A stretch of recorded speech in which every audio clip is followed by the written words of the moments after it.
গরম হয়ে গেছে। এখানে দিচ্ছে ঘরে বানানো 5 ফোড়ন, সাথে শুকনো লঙ্কার টুকরো টুকরো করে। ফোড়নটা হালকা ভাজা ভাজা হয়ে গেলে, বেশি ভাজা হবে না, দিয়ে দেওয়া হচ্ছে মাছের তেল।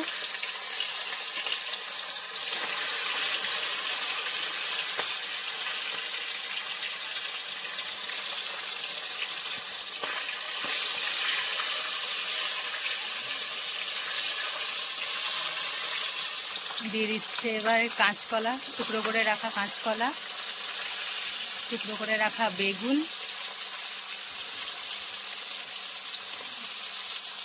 ছোট ছোট কেটে রাখা আলু,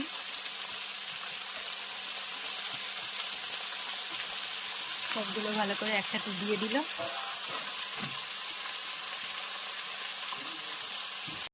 এবার দিচ্ছে পরিমাণ মতন হলুদ, পরিমাণ মতো লবণ,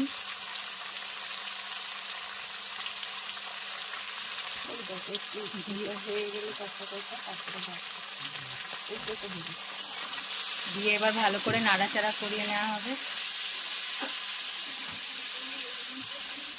এটা ভাজা ভাজা হলে এতে দেয়া হবে লাউ শাক সমেত ডাঁটা। ভালো করে নাড়াচাড়া করে গ্যাসটা একটু কমিয়ে ঢাকা দিয়ে দেওয়া হলো।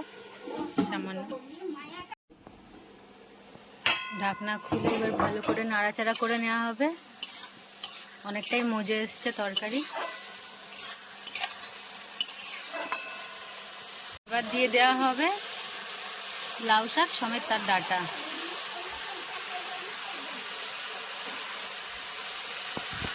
এটা বাড়ির লাউ ডাঁটা, আমার জেঠিমার ঘরের লাউ ডাঁটা এটা।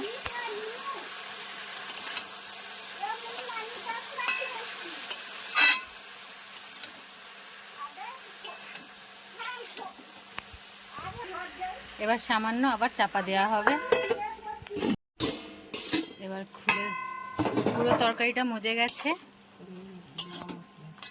বিনা মশলার তরকারি, শুধু 5 ফোড়নে দেওয়া হলো শুকনো লঙ্কা, মাছের তেল দিয়ে লাউ শাকের চচ্চড়ি তৈরি হচ্ছে। আর একটু হবে।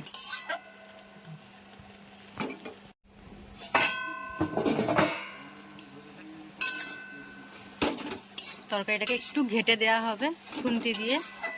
তরকারিটা একদম মাখা মাখা হয়ে গেছে।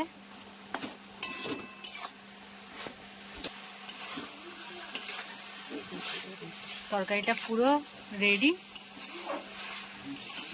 বিনা মশলার, একদম বিনা মশলার তরকারি, লাউ শাকের ডাঁটা চচ্চড়ি মাছের তেল দিয়ে।